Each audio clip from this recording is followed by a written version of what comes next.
नमस्कार, बहुत बहुत स्वागत है आपका हमारे चैनल पर। दिल्ली में बहुत ही जल्दी विधानसभा चुनाव होंगे, अब चाहे आने वाले नवंबर में हो या 2025 में हो, लेकिन सियासी गलियारों में हलचल अभी से तेज है। जब से मुख्यमंत्री अरविंद केजरीवाल ने इस्तीफा दिया है और नया मुख्यमंत्री मिला है दिल्ली को, तब से ही कहीं ना कहीं अब लोगों के मन में यही आ रहा है कि क्या अगली बार या फिर तीसरी बार मुख्यमंत्री साहब जो हैं, जो पूर्व मुख्यमंत्री हो गए हैं, वो क्या रिपीट कर पाएंगे, नहीं कर पाएंगे। क्योंकि उन्होंने एक बड़ा वादा किया है कि जनता के बीच जाएंगे, मैंडेट के साथ दोबारा वापस आएंगे। अब जनता से पूछते हैं, हमारे साथ कुछ लोग मौजूद है, कैसे देखते हैं, क्या अपनी राय रखते हैं। दिल्ली में चुनाव होंगे, अभी तो हरियाणा में चल रहे हैं, जम्मू कश्मीर में चल रहे हैं, दिल्ली में भी चुनाव होंगे। क्या लग रहा है जैसे पूरी सियासी राजनीति चली है, शराब घोटाला हुआ, मुख्यमंत्री साहब जेल गए, उप मुख्यमंत्री साहब जेल गए, अभी भी क्लेम कर रहे हैं कि हम आएंगे और दोबारा सत्ता में बैठ जाएंगे और मुख्यमंत्री बन जाएंगे। सर, अगर ये तीसरी बार भी दिल्ली के मुख्यमंत्री बनते हैं और ऐसा होता है तो दो चीज़ें क्लियर हो जाएंगी। पहली कि दिल्ली की जनता सच में मूर्ख हो जाएगी, जो इसके वोटर्स हैं, जिनके क्यों कि इसके जो वोटर्स हैं, सबसे ज़्यादा नुकसान इसने उन्हीं का पहुंचाया है। गरीब व्यक्ति किराए पे रहता है, अमीर तो नहीं रहता, उसकी बिजली माफ़ नहीं हुई, उसको बिजली का बिल देना पड़ रहा है 7 रुपये यूनिट के हिसाब से। उसके लिए केजरीवाल ने क्या किया, कोई मुझे बता दे। झुग्गी झोपड़ी के बच्चे शिक्षा के अभाव में और तो और नशे की लत में थे ही थे, उनको और क्या मिला, एक पे एक फ्री करी गई। किसने करी वो एक पे एक फ्री?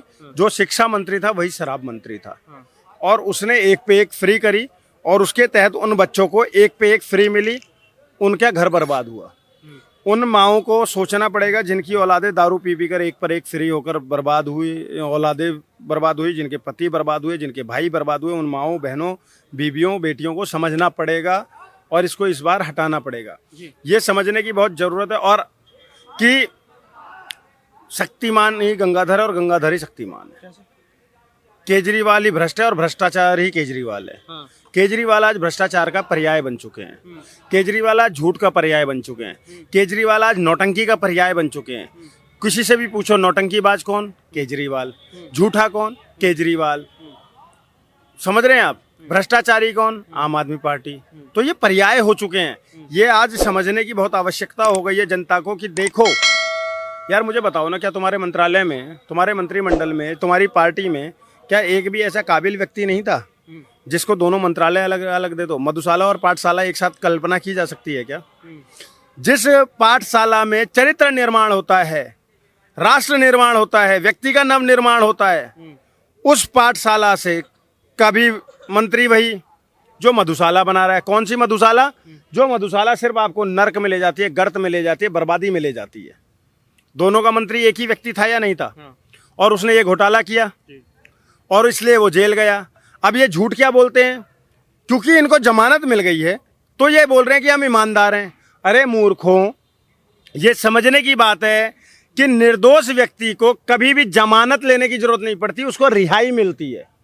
जैसे गोधरा कांड में, गुजरात दंगों के अंदर में अमित शाह और नरेंद्र मोदी पर आरोप जरूर लगे थे, लेकिन वो बरी हुए बाइज्जत बरी।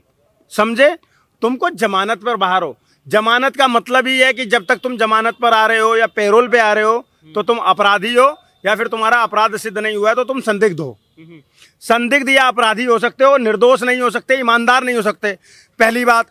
दूसरी बात, सर मुझे आज तक समझ में नहीं आया, यहाँ पर इतने लोग हैं, आप किसी से भी पूछिएगा ये कट्टर ईमानदार क्या होता है? कट्टर ईमानदार की डेफिनेशन क्या है? कहते हैं हम आम जनता में से निकल के आए हैं, हमें आम जनता की समस्याओं का पता है, हम निवारण करते हैं, हमने सरकारी स्कूल अच्छे बना दिए हैं, हम मुफ्त बिजली दे रहे हैं, मुफ्त पानी दे रहे हैं, इसलिए वो कट्टर ईमानदार है। ये बुराड़ी में ही 2 स्कूल है सरकारी, देख सकते हैं आप जाके हालत।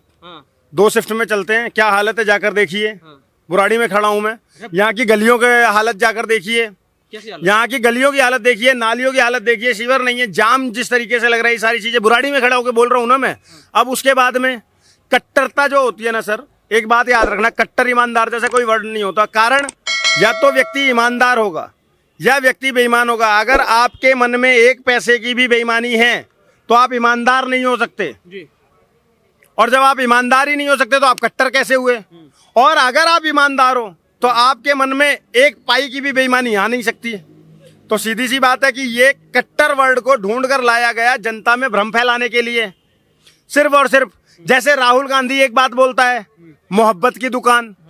साहब, मोहब्बत की दुकान तो हो नहीं सकती, क्योंकि मोहब्बत तो एक एहसासों की पावन सी कहानी है, तो उसकी दुकान तो हो नहीं सकती। मोहब्बत की दुकान हाँ रेड लाइट एरियाज में जरूर होगी, दिल्ली में जीवी रोड पे हो सकती है, लेकिन किसी के वैसे मोहब्बत की दुकान नहीं हो सकती। प्यार एहसासों का वो होता है, समझ गए। तो ये भी एक प्रोपोगेंडा चलाया गया झूठे के लिए, सत्ता में पाने के लिए ये लोग कुछ भी करेंगे, किसी भी हद तक गिरेंगे, कोर्ट के ऊपर से जनेऊ भी पहन लेंगे।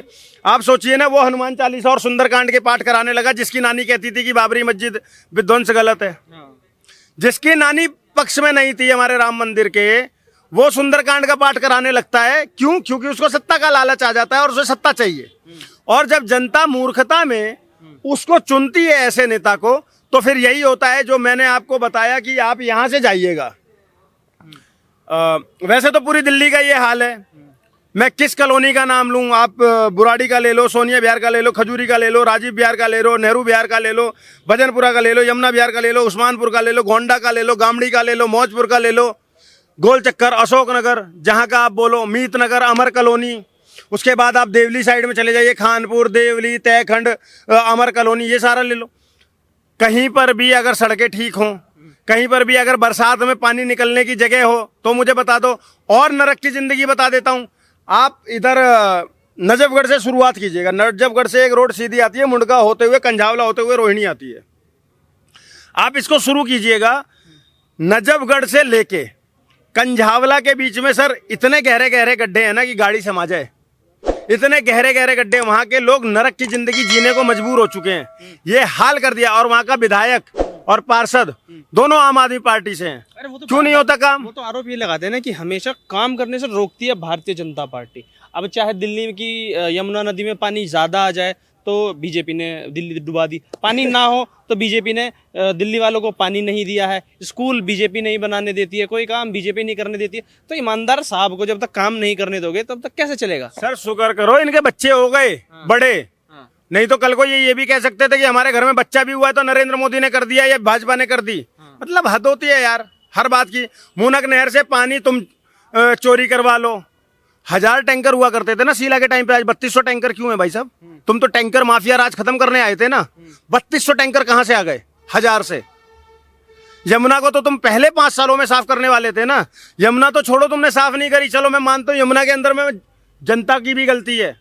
ये जितने भी लोग जाकर उसमें विसर्जन करते हैं ना और कुछ भी फेंकते हैं, पिन्नी कूड़ा, गलती उनकी भी है, सिर्फ सरकारों की नहीं है यमुना के लिए। लेकिन तुम दिल्ली की जनता को स्वच्छ पानी नहीं दे पा रहे हो, स्वच्छ पानी नहीं दे पा रहे हो। और पानी मुफ्त पानी और साफ पानी और बिजली भी मुफ्त। मैं फिर आपको बोल रहा हूँ, आप बुराड़ी में खड़े हो, बुराड़ी के अंदर में कम से कम ना होने 25 कॉलोनियां हैं अलग अलग नाम से। अगर बुराड़ी में ही पूरे में, सिर्फ बुराड़ी पूरी दिल्ली की बात नहीं कर रहा, सिर्फ बुराड़ी में अगर हर घर के अंदर में पानी का कनेक्शन मिल गया, मैं आधी मूंछों में रहूंगा, आधी मूंछों में रहूंगा। केजरीवाल को चैलेंज है और यहाँ के विधायक संजीव झा को ये चैलेंज है मेरा कि बुराड़ी के अगर हर घर के अंदर में पानी का कनेक्शन दिखा देंगे, कौन सा? दिल्ली सरकार वाला, आधी मूंछों में रह लूंगा। बोलो, आप एक कॉलोनी में पानी नहीं दे पा रहे हो, पूरी दिल्ली को पानी दे दोगे? आज भी 10 सालों में आप दिल्ली के अंदर में घरों में कनेक्शन नहीं दे पाए हो पानी के। और ऐसी एक नहीं, सैकड़ों कॉलोनियां हैं, सैकड़ों, एक कॉलोनी नहीं है, सैकड़ों कॉलोनियां हैं। और फिर आप कहते हो कि मैंने ईमानदारी से काम किया है। आज अस्पतालों की हालत यह है, मैं नाम लेकर बोल रहा हूं, LNJP हॉस्पिटल जाइए, इमरजेंसी में मैं समझ सकता हूं कि इमरजेंसी में एकदम से भीड़ आ जाएगी और एक बेड पे 2-2, 3-3 लोग हो सकते हैं। आप OPD में जाइए, एक बेड पे 2-2 लोग रहने को मजबूर हो रहे हैं। क्यों भाई? तुमने तो स्वास्थ्य सुविधा बहुत अच्छी कर दी थी। आप हिंदूरा हॉस्पिटल जाइए, एक बेड के ऊपर पे गायनी में बच्चा पैदा हो रहा है और महिलाओं को, 2 महिलाओं को एक साथ एक बेड पे रख रहे हैं। हाइजीन की कोई वो ही नहीं है। आप बात करते हो आपने स्वास्थ्य सुधार दिया, आपने शिक्षा सुधार दी। ट्रांसपोर्ट की हालत ये है, अरविंद केजरीवाल जी सिविल लाइंस रहते हैं, उनके घर से 100 मीटर की दूरी पर सिविल लाइन में लुडलो कैसल नंबर 3 स्कूल है, बंगाली स्कूल है, इधर सामनाथ मार्ग शंकराचार्य नंबर 4 स्कूल है। इनके घर के पास में 4 स्कूल हैं।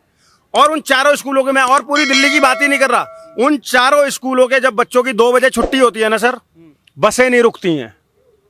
जो स्कूल की बसें लगी हुई हैं उनको हटा दो तो बसें नहीं रुकती हैं और वो बच्चे बसों के पीछे भागने को मजबूर हैं, इधर चलने को मजबूर है। शाम को महिलाओं के लिए बसें नहीं है, सुबह महिलाओं के लिए बसें नहीं है। बसें चल किस टाइम रही हैं?